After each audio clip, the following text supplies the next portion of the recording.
I want to start off by giving our praises to Yahweh, Ba'ashem, Yahweh Shah, Ba'ashem, Rakakadesh, double honors to the elders and apostles of Great Millstone, the time of this truth.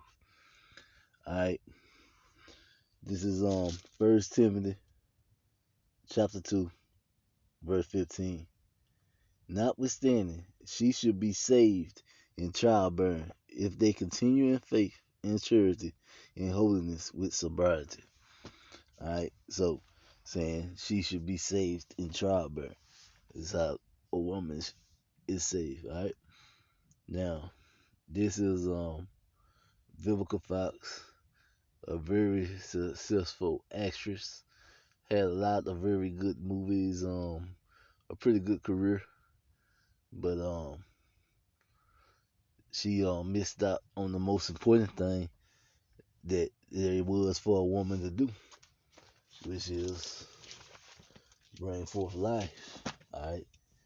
And this is Genesis chapter 2, verse 27. So Yahweh created man in his own image. In the image of power created him. Male and female created he them. And power blessed them, and power said unto them, be fruitful and multiply, and replenish the earth, and subdue it, and have dominion over the fish of the sea, over the fowls of the air, and over every living thing that moves upon the earth. He said to them, be fruitful and multiply. Alright, so that was the important thing to do, was to be fruitful and multiply.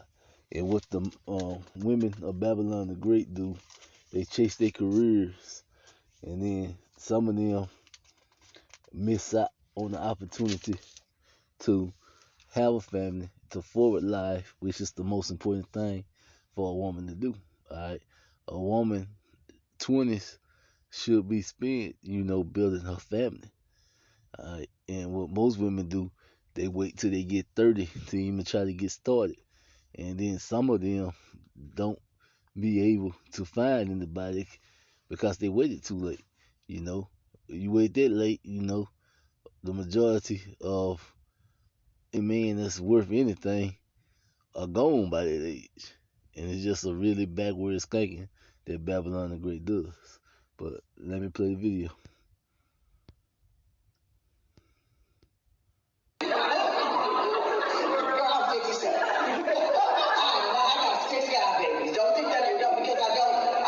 Children that I don't have children. I have 6 godchildren, and I do not feel less fulfilled as a woman, period. All I have to do is spend an afternoon with them.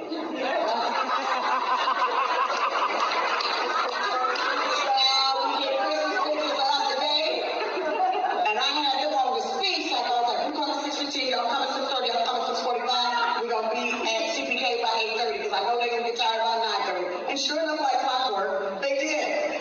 And at the end of the night, I was like, Gigi, love you bookers. Okay, I'll see you next time. All right. So, but I love children. Please do not get me wrong. I absolutely love children. In my life, it was career over children. And I never met the man that I could have children with. I didn't. I almost made that mistake. And 3 months before, my family was like, you will not. You absolutely will not. And lost a whole bunch of money in deposits and this, that, and the third. But I trust my family. My family was like, no. And this one here, you have to deal with him for 18 more years? Hell to the no. No, ma'am. No, ma'am, you're not going to do that. So, like I said, I have 6 godchildren. That when God took away my opportunity to bear children, he sent my godboys. Yeah. Alright, and as you can see, she can't even act through that. You can tell that, it hurts her that she doesn't have any kids, no matter how she try to play it out. Alright, and if she would have said, foster kids, that would have made more sense than her saying, God kids. So she really has no children. Alright.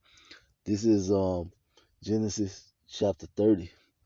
And I'm going to read verses 1 through 3.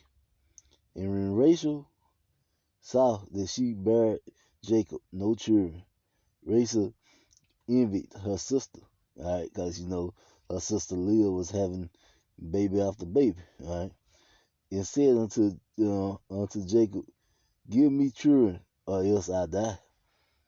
And Jacob's anger was kindled against Rachel, and said, I I am I in power stead, who has withheld the fruit of the womb.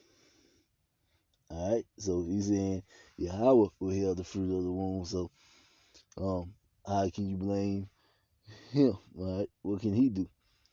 And she said, behold, my maid Bethel, go into her, and she shall bear upon her knees, that I may also have children by her. All right, so she was so hurt about not being able to give Jacob children that she told Jacob to take her maid and have kids with her. And this is how important it was for a woman to bring forth a child. Now, skipping down to the 22nd verse. And God remembered Rachel, and God hearkened to her and opened her womb. All right, so he said God remembered her and opened her womb, and she conceived and bare a son. And Yahweh had taken away my reproach, all right, and said Yahweh had taken away. So she felt like when she bare a son that her reproach was gone, all right, because that's why women feel like it was a reproach not to have any kids. And she called his name Joseph and said, the Lord should add to me another son. All right. So, and eventually she had Benjamin. All right. So it was really, really a pretty bad thing for a woman not to have a kid, because a woman should be focused on bringing forth life and not her career. And like I was saying, Vivica Fox had a great career. You know what I'm saying? But even with her great career, she missed out on the most important thing she was supposed to be doing, which is bringing forth a seed. This is Psalms 127, verse 3. Lo, children are an inheritance of the Lord, and the fruit of the womb is his reward. So it is a reward for a woman to bring forth kids. Alright? And now I'm going to skip back to Genesis chapter 3, verse 16. Multiply thy sorrows, and in thy conception, and in sorrows thou shalt bring forth children. And thy desire should be to thy husband, and he shall rule over thee. Alright, so so a woman, bring forth children with a lot of pain.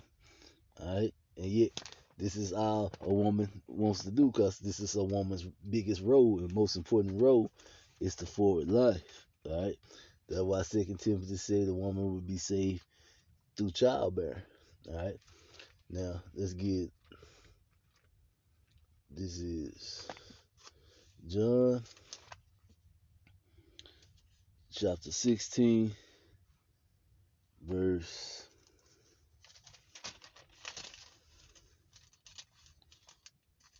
alright, John chapter 16, verse 21. A woman, when she is in travail, has sorrow, because her hour is come. But as soon as she delivers of the child, she remembers no more the anguish, for the joy that a man is born into the world. Alright, so a woman forgets about all that pain that is so joyful to have a child.